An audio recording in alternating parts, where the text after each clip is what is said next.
जनगणना 2027 में सबसे ज्यादा कंफ्यूजन किस बात में होता है? जनगणना मकान और भवन में। और यही वो जगह है जहाँ सबसे ज्यादा गलतियां होती हैं।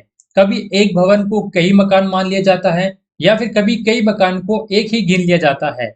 और यही गलती आपके पूरे सर्वे को गलत कर सकती है। लेकिन इस वीडियो के बाद आप कभी भी इस कंफ्यूजन में नहीं पड़ेंगे। नमस्कार साथियों, अगर आप जनगणना 2027 में परगणक है तो ये वीडियो आपके लिए बेहद ही जरूरी है। तो आज मैं आपको रियल लाइफ एग्जांपल और जब आप लोग फील्ड में जाएंगे तब वहां पर आपको कौन कौन सी सिचुएशन या फिर कौन कौन से केस मिल सकते हैं, तो आज मैं आपको रियल लाइफ एग्जांपल के साथ समझाने वाला हूं कि जनगणना मकान क्या होता है और भवन क्या होता है। तो जब आप लोग फील्ड में कार्य करने के लिए जाएंगे तो आपको वहां पर अलग अलग केस मिलेगी, अलग अलग सिचुएशन मिलेगी। साथ ही आप सीखेंगे कि नजरी नक्शा बनाते समय आप इन दोनों को सही तरीके से कैसे पहचानना है और एचएलओ ऐप में सर्वे करते समय सही संख्या कैसे दर्ज करनी है।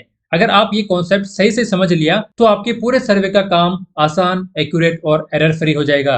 इससे पहले यदि आप लोग मेरे चैनल पर पहली बार आए तो मेरे चैनल को सब्सक्राइब कर लीजिएगा, वीडियो को हाइप कर लीजिएगा ताकि जनगणना 2027 से संबंधित आगे आने वाली और भी अपडेट सबसे पहले आप तक पहुंचती रहे। इस वीडियो को शुरू करने से पहले मैं आपको एक चीज बता देता हूं कि इस वीडियो के डिस्क्रिप्शन बॉक्स में टेलीग्राम चैनल का लिंक दिया गया है, उससे आप लोग ज्वाइन हो सकते हैं। वहां पर आप लोग अपने क्वेश्चन पूछ सकते हैं। इस ग्रुप में जुड़े हुए सभी साथी आपके सवालों के जवाब देने की कोशिश करेंगे और मैं भी आपके सवालों को जवाब देने की कोशिश करूंगा।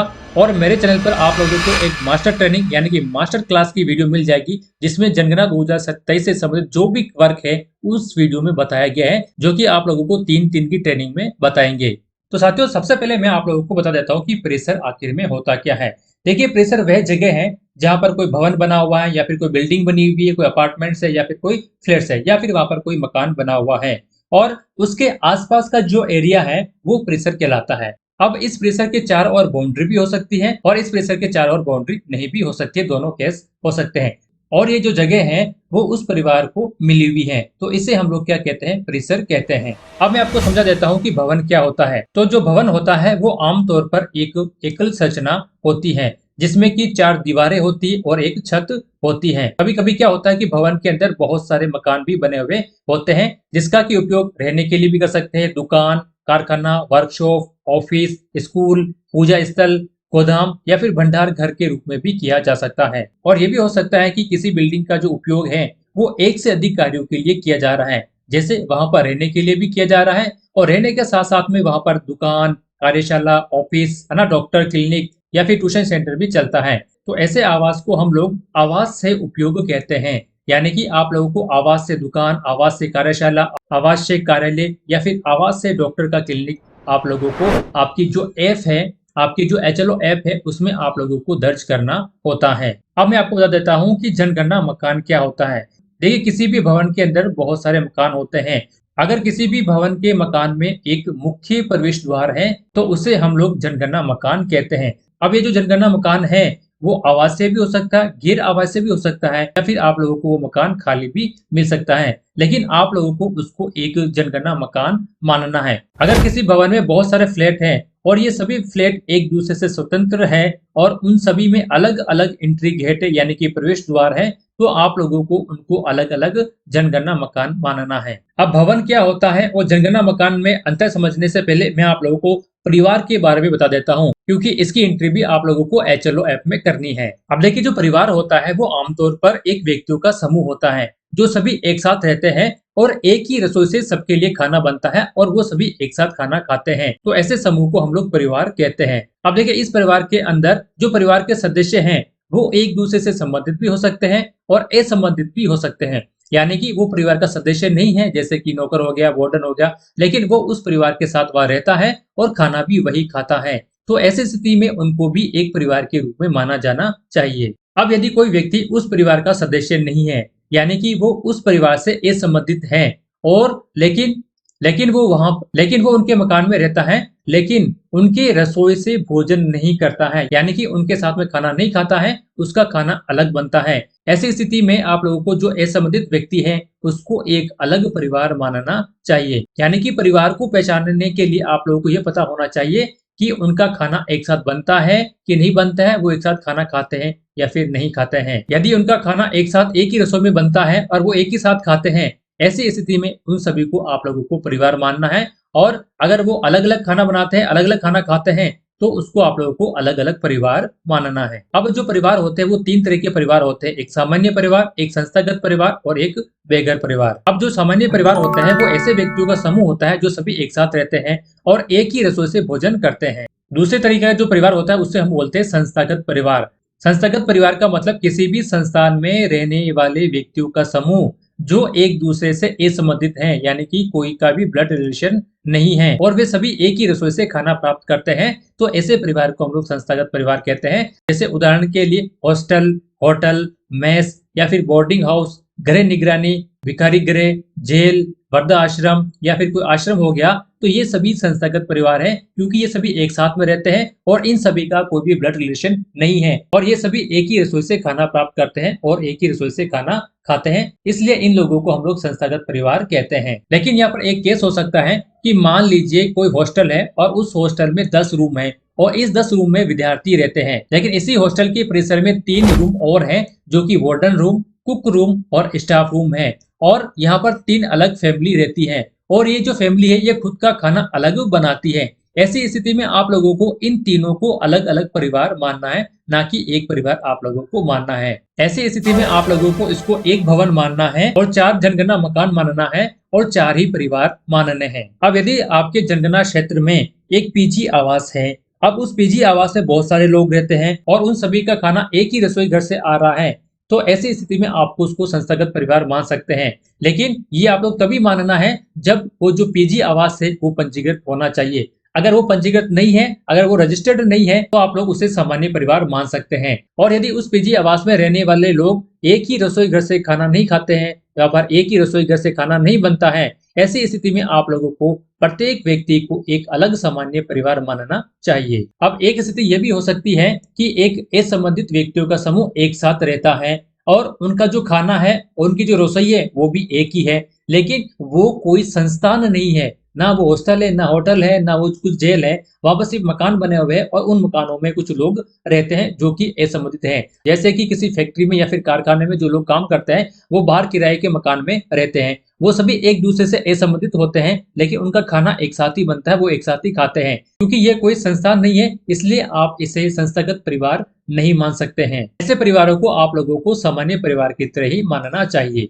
अब तीसरे प्रकार के जो परिवार होता है वो होता है बेघर, यानी कि ऐसे परिवार जो कि खुले में रहते हैं, सड़क के किनारे रहते हैं, फुटपाथ पे रहते हैं या फिर होम्यू पाइप में रहते हैं, फ्लाई ओवर के नीचे रहते हैं या फिर पूजा स्थल में रहते हैं या फिर रेलवे प्लेटफॉर्म पर रहते हैं। ऐसे परिवारों को बेघर परिवार कहा गया है। तो आपको बेघर परिवार को मकान सूचीकरण चरण में शामिल नहीं करना है, यानी कि ये जो हाउस लिस्ट ब्लॉकिंग वाला कार्य चल रहा है, मकान सूचीकरण का कार्य चल रहा है, इसमें आपको शामिल नहीं करना है। इन्हें आपको दूसरे चरण में शामिल करना है। जब जनसंख्या की गणना होगी तब आप लोगों को ऐसे परिवारों को शामिल करना है। तो अब आप लोग समझ गए होंगे कि परिवार क्या होता है, संस्थागत परिवार क्या होता है और बेघर परिवार क्या होता है। ये समझना आप लोगों के लिए जरूरी है क्योंकि ये कौन सा परिवार है इसकी एंट्री आप लोगों को HLO ऐप में करनी होगी। अब हम लोग समझ लेते हैं कि भवन क्या है और जनगणना मकान क्या है, वो भी रियल लाइफ केस के साथ। तो सबसे पहला केस देखिए, यहाँ पर एक मकान बना हुआ है और इस मकान के चारों ओर यहाँ पर बाउंड्री कर रखी है। तो इस केस में आप लोगों को एक भवन मानना है और इसी को ही एक जनगणना मकान मानना है, यानी कि जो भवन भी एक है और इस भवन के अंतर्गत एक जनगणना मकान है। जब आप लोग फील्ड में जाएंगे तो आप लोगों को भवन नंबर लिखने होंगे। तो जो भवन नंबर होता है वो 20 अक्षरों तक हो सकते हैं और ये अल्फा न्यूमेरिकल नंबर भी हो सकते हैं। लेकिन जो जनगणना मकान है वो 001 से शुरू होगा और उसके बाद में लगातार कंटिन्यू चलता जाएगा। तो पहला केस तो ये हो गया कि एक ही भवन है और एक ही जनगणना मकान है। अब दूसरा केस समझिए, हो सकता है कि आपके एरिया में कुछ इस तरह के मकान भी हो जो कि पक्के मकान नहीं है, जो कि सीमेंट के नहीं बने हुए, पत्थर के नहीं बने हुए और घास फूस के मकान बने हुए हैं। इसकी जो छत है वो नीचे तक आती है और इसमें एक यहाँ पर मुख्य दरवाजा भी है। तो भवन की परिभाषा शुरुआत में मैंने आप लोगों को ये बताई थी कि ऐसी संरचना जिसकी 4 दीवार हो, ऊपर छत हो, लेकिन इस केस में यहाँ पर 4 दीवार नहीं है, लेकिन आप लोगों को इसको भवन मानना है क्योंकि इसमें एक मुख्य प्रवेश द्वार है और इस घर में कुछ लोग रहते हैं, इसलिए आप लोगों को इसको एक परिवार मानना है और एक जनगणना मकान भी आप लोगों को मानना है। अब तीसरे केस को आप लोग थोड़ा सा ध्यान से समझिए। आप लोगों को ये वाला जो केस है शहरी क्षेत्र में सड़क के किनारे 100% आप लोगों को मिलेगा, जिसमें बहुत सारे मकान एक ही लाइन में बने हुए होंगे और इनकी जो दीवार है वो एक दूसरे के साथ में सटी हुई होगी। तो इस प्रकार के केस में यहाँ पर नीचे वाली रो में देखिए कितने रूम आपको दिख रहे हैं, 1 2 3 4 5 और 6। 6 यहाँ पर रूम दिख रहे हैं। अब इसको यहाँ से थोड़ा सा आपको ढंग से समझना है। जो 1 से लगाकर जो 4 तक मकान आप लोगों को दिख रहे हैं, अब ये चारों मकान अलग अलग है और अलग अलग समय में भी बने होंगे और इनके जो मकान मालिक है वो भी अलग अलग होंगे। ऐसी स्थिति में आप लोगों को इन चारों को अलग अलग भवन मानना है और अलग अलग जनगणना मकान मानना है। 5 नंबर और 6 नंबर मकान को समझिए। 5 नंबर मकान में एक मकान के ऊपर एक मकान यहाँ पर बना हुआ है। अब इसको आपको एक भवन मानना है, यानी कि एक बिल्डिंग माननी है। अब यदि इस बिल्डिंग में एक ही फैमिली रह रही है तो इसे आप लोगों को एक ही जनगणना मकान मानना है। और यदि इस मकान में दो अलग अलग फैमिली रह रही है, दो अलग अलग परिवार रह रहे हैं, तो जनगणना मकान मानना है। यानी कि भवन तो एक हो गया लेकिन जनगणना मकान यहाँ पर 2 हो गए। इसी तरह से जो 6 नंबर वाला जो रूम है, जो 6 नंबर वाली जो बिल्डिंग है, इसमें आप लोगों को यहाँ पर 3 रूम दिख जाएंगे, 3 मकान आपको दिख रहे हैं। अगर इन तीनों रूम में एक ही फैमिली रहती है तब तो आप उसको एक ही भवन मानना है और एक ही जनगणना मकान मानना है। अगर यहाँ पर तीनों अलग अलग फैमिली रहती हैं तो ऐसी स्थिति में आप लोगों को एक भवन मानना है और जनगणना मकान आप लोगों को 3 मानने हैं। तो इस प्रकार के केस आप लोगों को जरूर मिलेंगे। तो इस केस को यहाँ पर मैं आपको फिर से दोबारा समझा देता हूँ। देखिए, जो शुरुआत के जो 4 रूम है, ये चारों रूम अलग अलग है और अलग अलग मालिक है, अलग अलग फैमिली रहती है। तो इन चारों को आप लोगों को अलग अलग भवन मानना है और इन चारों को अलग अलग जनगणना मकान मानना है। अब दूसरी स्थिति ये हो सकती है कि इन चारों मकानों में एक ही परिवार रहता हो और इन चारों मकानों का जो मकान मालिक है वो एक ही है। ऐसी स्थिति में आप लोगों को यहाँ पर एक भवन संख्या माननी है और एक जनगणना मकान आप लोगों को मानना है। 5 नंबर और 6 नंबर में यहाँ पर दोनों अलग अलग भवन है। अगर एक ही फैमिली रह रही है तो आपको उसको एक ही भवन मानना है और एक ही जनगणना मकान मानना है। और अगर यदि अलग अलग फैमिली रह रही है तो 5 नंबर एक अलग भवन हो जाएगा, 6 नंबर एक अलग भवन हो जाएगा। लेकिन क्योंकि अलग अलग फैमिली रह रही है इसलिए यहाँ पर जो जनगणना मकान है वो भी अलग अलग आप लोगों को मानने हैं और अलग अलग ही आप लोगों को नंबर देने हैं। अब अगला केस देखिए। इस प्रकार का केस है खासतौर पर शहरी क्षेत्र में आप लोगों को मिलेगा, बड़े बड़े महानगर में मिलेगा जहाँ पर फ्लैट बने हुए होते हैं। अब जैसा कि आप लोगों को आपकी स्क्रीन पर दिख रहा है कि यहाँ पर एक भवन बना हुआ है और इस भवन में बहुत सारे अलग अलग कमरे बने हुए हैं। तो ऐसी स्थिति में आप लोगों को इसको एक भवन मानना है क्योंकि इस बिल्डिंग में बहुत सारे फ्लैट बने हुए हैं और हर फ्लैट का मालिक अलग है और हर फ्लैट में एक मुख्य द्वार, प्रवेश द्वार भी अलग है। तो ऐसी स्थिति में आप लोगों को इन सभी फ्लैट्स को एक अलग जनगणना मकान संख्या आप लोगों को देनी है। बिल्डिंग तो एक ही है, भवन तो एक ही है, लेकिन जितने फ्लैट्स होंगे उन सभी फ्लैट्स को आप लोगों को एक अलग जनगणना नंबर आप लोगों को देना है, यानी कि वो एक अलग जनगणना मकान होंगे। अब इस केस में भी देखिए, यहाँ पर 2 बिल्डिंग्स बनी हुई है, दोनों बिल्डिंग्स यहाँ पर अलग अलग है। अब इस केस को आपको समझिए, ये केस भी आप लोगों को बड़े बड़े शहरों में मिल जाएगा। अब इस केस के अंदर यहाँ पर 2 बिल्डिंग बनी हुई है, दोनों बिल्डिंग अलग अलग बनी हुई है, लेकिन यहाँ पर जो परिसर है वो परिसर एक ही है। तो यहाँ पर आप लोगों को 2 भवन मानना है। फर्स्ट वाला भवन ये हो जाएगा और सेकंड वाला भवन ये हो जाएगा। तो यहाँ पर ये 6 फ्लैट हो गए और इन 6 फ्लैट में अलग अलग फैमिली रह रही है, तो ये 6 जनगणना मकान हो गए। इसी तरह से जो सेकंड वाला जो भवन है इसमें भी यहाँ पर 6 फ्लैट है और हर फ्लैट में अलग अलग लोग रह रहे हैं, यानी अलग अलग फैमिली रह रही है। तो यहाँ पर भी आप लोगों को 6 अलग जनगणना मकान आप लोगों को मानने हैं और अलग जनगणना मकान मानते हुए आप लोगों को इसको नंबरिंग करनी है। अब इस केस को आप समझिए, ये भी आप लोगों को शहरी क्षेत्र में आप लोगों को मिल जाएगा जिसमें यहाँ पर एक बिल्डिंग दी गई है और इस बिल्डिंग में बहुत सारे फ्लैट हैं। जब आप लोग ऐसे क्षेत्र में जनगणना करने के लिए जाएंगे, ऐसे भवन में जनगणना करने के लिए जाएंगे जहाँ पर स्थानीय प्राधिकरण ने एक बिल्डिंग में बहुत सारे फ्लैट बने हुए हैं और इन सभी फ्लैट को अलग अलग भवन माना है, तो आप लोगों को भी अलग अलग भवन मानना है और इनको अलग भवन नंबर देना है। और साथ ही क्योंकि यहाँ पर एक फ्लैट एक भवन है तो यहाँ पर जनगणना मकान भी यहाँ पर एक ही होगा। तो इस चित्र में आप लोग जरा देखिए, यहाँ पर 12 फ्लैट बने हुए हैं, यानी कि 12 भवन है और 12 ही जनगणना मकान है। अब आपको कुछ ऐसे केस भी देखने को मिल जाएंगे जिसमें एक ही परिसर के अंदर अलग अलग भवन बने हुए हैं, जैसे कि आपके स्क्रीन पर दिख रहा है, यहाँ पर 3 अलग अलग भवन बने हुए हैं। और इस प्रकार की जो बिल्डिंग्स है वो किसी कंपनी की हो सकती है या फिर वो सरकारी बिल्डिंग भी हो सकती है जिसमें वास्तव में अलग अलग परिवार रहते हैं। तो ऐसी स्थिति में आप लोगों को यहाँ पर प्रत्येक भवन को अलग अलग नंबर देने हैं, जैसे कि यहाँ पर ये पहला भवन हो गया, ये दूसरा भवन हो गया और ये तीसरा भवन हो गया। अगर पहले वाले भवन में एक ही फैमिली रह रही है तो यहाँ पर भवन भी एक हो गया और जनगणना मकान भी एक हो गया। इसी तरह से भवन नंबर 2 और 3 में भी यदि एक ही फैमिली रह रही है तो ऐसी स्थिति में भी यहाँ पर एक ही भवन होगा और एक ही जनगणना मकान होगा। अब इसमें ऐसा भी हो सकता है कि अगर एक ही भवन में यहाँ पर 3 फ्लैट बने हुए हैं और तीनों फ्लैटों में यहाँ पर अलग अलग परिवार रह रहे हैं, तो आप लोगों को इसको एक भवन मानना है और जो जनगणना मकान संख्या होगी, जो जनगणना मकान होगा, वो आप लोगों को 3 मानना है। अब देखिए कुछ मामलों में जो जनगणना मकान की परिभाषा मैंने आप लोगों को बताई थी, वो वास्तव में उसको लागू करना थोड़ा सा मुश्किल हो सकता है।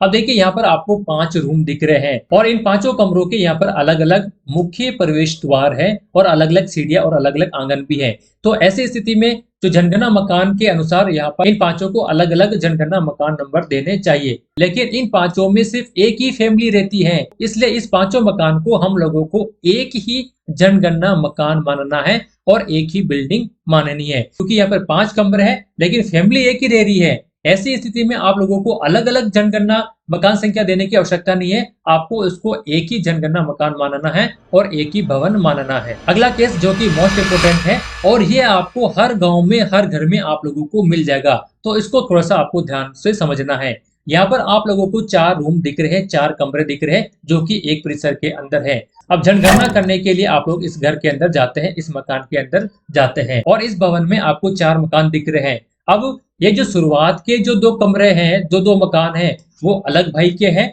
और बाकी के जो 2 कमरे हैं वो दूसरे भाई के हैं, लेकिन परिसर एक ही है, भवन एक ही है, लेकिन यहाँ पर 2 भाइयों में बंटवारा हो रखा है और इन दोनों भाइयों के 2-2 रूम आ रखे हैं। अब इस केस में आप लोगों को इस पूरे मकान को एक भवन मानना है और जनगणना मकान आप लोगों को 2 मानना है, क्योंकि इसमें 2 अलग अलग फैमिली रह रही है और इन दोनों का खाना भी अलग अलग बन रहा है और अलग अलग ही ये खाना खा रहे हैं। तो ये वाला जो केस है अधिकतर गांव में आप लोगों को मिल जाएगा। अब यदि आपके क्षेत्र में कोई हॉस्टल आ रहा है या फिर कोई होटल आ रहा है, तो आप लोगों को उसको एक पूरा भवन मानना है और आपको उस होटल या फिर उस हॉस्टल को एक जनगणना मकान आप लोगों को मानना है। अब इसी केस में एक स्थिति और भी हो सकती है, इसको आप लोग थोड़ा सा ध्यान से समझिए। देखिए इस परिसर के अंदर यहाँ पर एक होटल बनी हुई, यहाँ पर एक हॉस्टल बना हुआ है और इसके साथ में यहाँ पर 2 एक अलग रूम भी बने हुए हैं। तो ऐसी स्थिति में आप लोगों को भवन तो एक ही मानना है, लेकिन जो जनगणना मकान है आप लोगों को 2 मानना है। अब इस केस में आप लोग 3 जनगणना मकान भी मान सकते हैं। कैसे मान सकते हैं मैं आपको समझाता हूँ। देखिए ये जो होटल हो गई या फिर जो हॉस्टल हो गया, ये तो एक जनगणना मकान हो गया। अब यहाँ पर साइड में देखिए 2 स्ट्रक्चर बने हुए, 2 रूम बने हुए हैं और इन दोनों रूम में एक में तो रसोईया रहता है जो खाना बनाता है, एक दूसरे में वार्डन रहता है या फिर कोई वॉचमैन रहता है। क्योंकि यहाँ पर ये दोनों परिवार अलग अलग है, दोनों खुद का खाना अलग अलग बनाते हैं, तो ऐसी स्थिति में आप लोगों को इन दोनों को जनगणना मकान अलग अलग मानना है और अलग अलग ही आप लोगों को नंबर देना है। यानी कि होटल या हॉस्टल के अलावा अगर उस परिसर के अंदर कुछ और दूसरी स्ट्रक्चर बनी हुई है और उसका उपयोग किसी अन्य कार्य के लिए हो रहा है, चाहे वो रहने के लिए हो रहा हो या फिर यहाँ पर कुछ सामान पड़ा है, स्टोर पड़ा है, ऐसी स्थिति में भी उसको अलग जनगणना मकान मानना है और उसको अलग से नंबर देने हैं। अब देखिए भारत के कुछ गाँवों में कुछ ऐसी स्थिति भी आप लोगों को मिल सकती है, कुछ ऐसे केस भी आप लोगों को मिल सकती है जिसमें यहाँ पर कुछ अलग अलग झोपड़ियां बनी हुई है। कोई झोपड़ी सोने के लिए काम में आ रही है, कोई स्नान घरे के लिए काम में आ रही है, कोई रसोई के लिए काम में आ रही है या फिर कोई बैठक रूम के लिए काम में आ रही है, लेकिन यहाँ पर एक ही परिवार रहता है। यहाँ पर स्ट्रक्चर तो अलग अलग बनी हुई है, लेकिन जो परिवार है वो यहाँ पर सिर्फ एक परिवार ही रहता है। इसलिए आप लोगों को इसको पूरे को एक भवन ही मानना है और एक जनगणना मकान ही आप लोगों को मानना है। ऐसा आपको नहीं मानना कि यहाँ पर देखिए 3-4 झोपड़ियां बनी हुई है, आप लोगों को ऐसा नहीं मानना कि यहाँ पर 3-4 झोपड़ियां बनी हुई है तो चारों झोपड़ियों को आप लोग अलग अलग जनगणना मकान नंबर दे देवे। ये यहाँ पर गलत हो जाएगा, क्योंकि यहाँ पर अलग अलग झोपड़ियां तो बनी हुई है लेकिन इसका जो यूज है वो सिर्फ एक परिवार ही कर रहा है। तो ऐसी स्थिति में आप लोगों को उसको एक भवन ही मानना है और एक जनगणना मकान ही आप लोगों को मानना है। अब इस केस को आपको थोड़ा सा ध्यान से समझिए, ये आप लोगों को शहरी क्षेत्र में भी मिल सकता है और गाँवों में तो आपको 100% ही मिलेगा। अब इस केस के अंदर यहाँ पर देखिए एक मेन लिविंग रूम है, यानी कि यहाँ पर ये जो कमरा बना हुआ है वो एक मुख्य आवास है और इसी के साथ में एक छोटा सा किचन भी बना हुआ है और एक ऑफिस भी बनी हुई है और एक कैटल शेड भी बना हुआ है, यानी कि पशुओं को बांधने के लिए पशुशाला भी है। तो ऐसी स्थिति में आप लोग क्या मानेंगे, क्या इन चारों को अलग अलग जनगणना मकान मानेंगे या फिर इन चारों को अलग अलग भवन मानेंगे या फिर एक ही भवन है या फिर आप इसे 4 अलग अलग जनगणना मकान मानेंगे। अब आप लोग ऐसी स्थिति में क्या करेंगे, और यहाँ पर एक फैमिली ही रह रही है, ऐसा नहीं कि यहाँ पर 2-3 फैमिली रह रही है, यहाँ पर एक फैमिली ही रह रही है और एक फैमिली इन सभी का यूज कर रहा है। तो देखिए ऐसी स्थिति में आपको क्या करना है, जो मेन लिविंग रूम है, जो मुख्य आवास है और जो किचन है, इन दोनों को आप लोगों को एक जनगणना मकान आप लोगों को मानना है और इस ऑफिस को दूसरा जनगणना मकान मानना है। यदि वहां पर पशुशाला है जहां पर गाय बांधने का बना हुआ है जिसके कि चारों ओर दीवार होने चाहिए और छत भी होनी चाहिए, यह भी आपको ध्यान में रखना है। कभी कभी क्या होता है कि किसी गांव में किसी घर के अंदर जहां पर गाय बांधते हैं या फिर जहां पर भैंस बांधते हैं उसकी चार दीवार नहीं है, ऊपर सिर्फ टीन शेड लगा हुआ है, तो उसको आप लोगों को जनगणना मकान नहीं मानना है। हमको मकान किसको मानना है? जिसके चार दीवार होनी चाहिए और ऊपर छत भी होनी चाहिए। तो जैसा कि आपको चित्र में दिख रहा है, इसके यहाँ पर तीन दीवार दिख रही है और ऊपर छत लगी हुई है, तो आप लोग इसको जनगणना मकान मान सकते हैं। अब ऐसी स्थिति में क्या हुआ कि भवन तो एक हो गया, लेकिन जो जनगणना मकान है वो यहाँ पर तीन हो गए हैं। मेन लिविंग रूम और किचन को मिलाकर एक ऑफिस का, एक कटल शेड का। तो इस प्रकार के केस भी आप लोगों को मिल सकते हैं, तो ऐसे केस को भी आप लोगों को अच्छी तरह से समझना चाहिए। अब देखिए, जो मैं आपको बताना जा रहा हूँ ये भी बहुत ही अच्छा केस है। ऐसे केस भी आप लोगों को मिल सकते हैं, इसको आपको थोड़ा सा ध्यान से समझना है, क्योंकि यहाँ पर इस एक केस के अंदर ही मैं आप लोगों को यहाँ पर तीन केस बताने वाला हूँ। सबसे पहला केस है, आप लोगों को इस पूरी यूनिट को एक भवन मानना है और जनगणना मकान है वो आप लोगों को दो मानना है, एक मेन हाउस का और एक सर्वेंट हाउस का। इन दोनों को मिलाकर एक जनगणना मकान होगा और इस गैराज का एक जनगणना मकान होगा, यानी कि जनगणना मकान दो हो गए। अब दो कैसे हो गए? अब इस घर में जो नौकर रहता है इसके लिए एक अलग कमरा बना हुआ है, लेकिन ये जो नौकर है इस घर का एक सदस्य है, लेकिन ये जो नौकर है इस घर का सदस्य है और जो खाना एक ही रसोई से उनके लिए बनता है और वो एक ही साथ में खाते हैं। ऐसी स्थिति में आप लोगों को नौकर वाला रूम और जो मेन हाउस है उसको एक जनगणना मकान मानना है और ये जो गैराज है उसको आपको एक अलग जनगणना मकान मानना है। तो फर्स्ट केस तो ये हो गया। अब सेकंड केस समझिए। मान लीजिए ये जो नौकर इस घर में रह रहा है वो अलग खाना बना रहा है, वो अलग खाना खा रहा है और ये जो परिवार का मुखिया है इस नौकर को अपना सदस्य, अपने परिवार का सदस्य नहीं मानता है और ये जो मुख्य परिवार है वो अलग खाना खाता है और जो नौकर है वो अलग खाना बनाता है, वो अलग खाना खाता है। ऐसी स्थिति में आप लोगों को भवन तो आपको एक ही मानना है, लेकिन जनगणना मकान आप लोगों को तीन मानना है, एक मुख्य आवास वाला, एक नौकर का रूम वाला और एक गैराज वाला। अब तीसरा केस भी मैं आप लोगों को बता देता हूँ। मान लीजिए यहाँ पर नौकर का रूम नहीं है, कोई दूसरी स्ट्रक्चर बनी हुई है जो कि किसी अन्य यूज में ली जाती है। यहाँ पर जनगणना मकान संख्या और भवन को पहचानने का एक मुख्य तरीका है कि उसका यूज किस में हो रहा है। अगर उसका यूज कुछ अलग तरीके में हो रहा है तो उसको आपको अलग जनगणना मकान आप लोगों को देना है। तो मान लीजिए यहाँ पर नौकर का रूम नहीं है, लेकिन यहाँ पर एक रूम बना हुआ है जो किसी अन्य उपयोग में लिया जाता है, चाहे वो दुकान के रूप में हो, चाहे ट्यूशन सेंटर के रूप में हो, चाहे ब्यूटी पार्लर के रूप में हो। तो ऐसी स्थिति में भी आप लोगों को यहाँ पर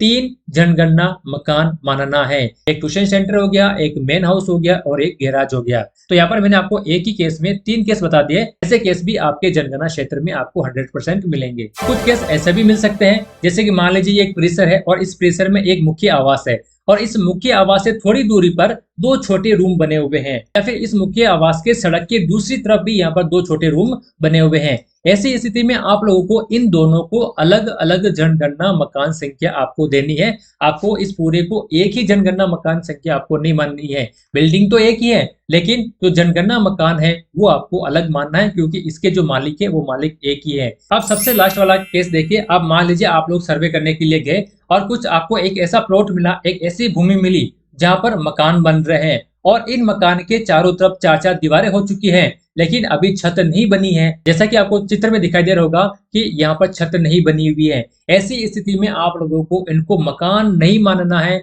जनगणना मकान नहीं मानना है, नहीं आपको भवन देना है, नहीं आप लोगों को यहाँ पर जनगणना मकान नंबर आप लोगों को देने हैं। क्योंकि भवन या फिर मकान क्या होता है जिसमें चार दीवारी होती है और ऊपर छत होती है, और जब तक इसमें छत का निर्माण नहीं हो जाता है तो आपको इसको जनगणना मकान नहीं मानना है। अब मान लीजिए आप इस एरिया से जनगणना करके चले गए और जो हम लोगों को जनगणना करने का समय मिला है उसके अंदर ही यहाँ पर उसकी छत भी कंप्लीट हो चुकी है, मकान पूरे से तैयार हो चुका है, तब आप लोगों को इसको नंबर देना है। अब नंबर आपको कैसे देना है? क्योंकि आप तो नंबरिंग तो करके चले गए, इस मकान को आपने गिना नहीं।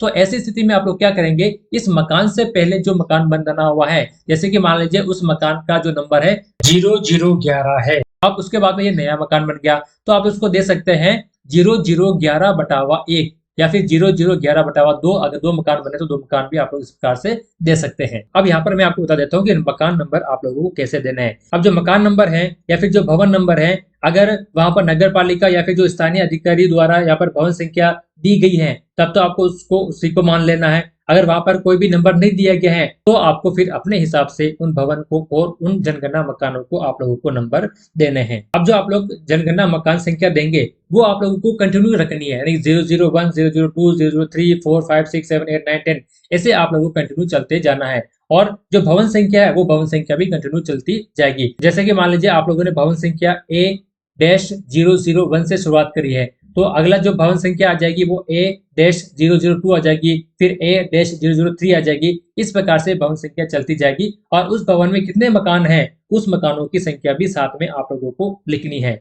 तो साथियों अब आपको समझ में आ गया होगा कि भवन क्या होता है और जनगणना मकान क्या होता है और किस प्रकार से आप लोगों को नंबर देने हैं। जितने भी केस बन सकते थे वो सारे केस यहाँ पर मैंने आप लोगों को बता दिए हैं। कोई भी यदि किसी प्रकार का कंफ्यूजन है तो आप लोग मेरे टेलीग्राम चैनल पर पूछ सकते हैं या फिर इस वीडियो के कमेंट बॉक्स में भी पूछ सकते हैं। यदि वीडियो अच्छी लगी तो उसको लाइक करना, अपने परिगणक साथियों के साथ भी उसको जरूर शेयर करना ताकि वो भी डिफरेंस समझ सके कि जनगणना मकान क्या होते हैं और भवन क्या होते हैं। और यदि चैनल पर पहली बार आए तो चैनल को सब्सक्राइब जरूर कर लेना ताकि जनगणना 2027 से संबंधित आगे आने वाले जो भी अपडेट होगी वो सबसे पहले अब तक पहुंचती रहेगी।